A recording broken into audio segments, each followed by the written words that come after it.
ان لوگوں نے کہا کہ اے ذوالقرنین، یاجوج اور ماجوج اس علاقے میں فساد کرتے رہتے ہیں، بھلا ہم آپ کے لیے خرچ کا انتظام کر دیں کہ آپ ہمارے اور ان کے درمیان ایک دیوار کھینچ دیں؟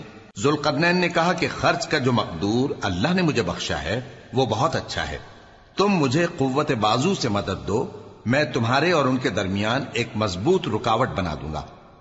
تم لوہے کے بڑے بڑے تختے میرے پاس لاؤ۔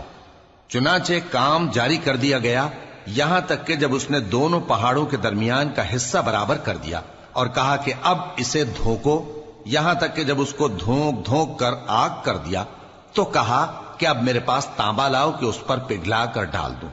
پھر ان میں یہ قدرت نہ رہی کہ اس پر چڑھ سکیں اور نہ یہ طاقت رہی کہ اس میں نقب لگا سکیں۔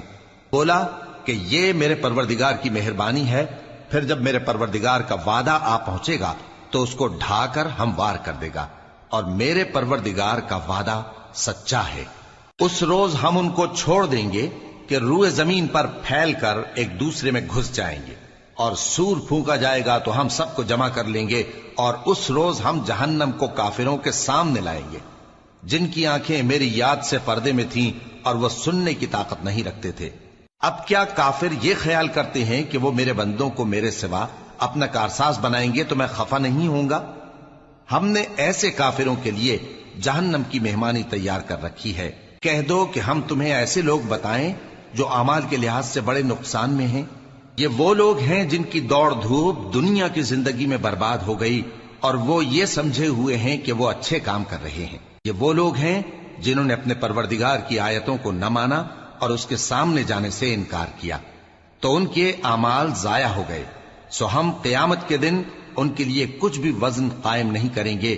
یہ ان کی سزا ہے، یعنی جہنم، اس لیے کہ انہوں نے کفر کیا اور ہماری آیتوں اور ہمارے پیغمبروں کی ہنسی اڑائی۔ جو لوگ ایمان لائے اور عمل نیک کیے ان کے لیے بہشت کے باغ بطور مہمانی ہوں گے، ہمیشہ ان میں رہیں گے اور وہاں سے مکان بدلنا نہ چاہیں گے۔ کہہ دو کہ اگر سمندر میرے پروردگار کی باتوں کے لکھنے کے لیے روشنائی ہو تو قبل اس کے کہ میرے پروردگار کی باتیں تمام ہوں سمندر ختم ہو جائے، اگرچہ ہم ویسا ہی اور اس کی مدد کو لائیں۔ کہہ دو کہ میں تمہاری طرح کا ایک بشر ہوں، البتہ میری طرف وہی آتی ہے کہ تمہارا معبود وہی ایک معبود ہے، تو جو شخص اپنے پروردگار سے ملنے کی امید رکھے چاہیے کہ عمل نیک کرے اور اپنے پروردگار کی عبادت میں کسی کو شریک نہ بنائے۔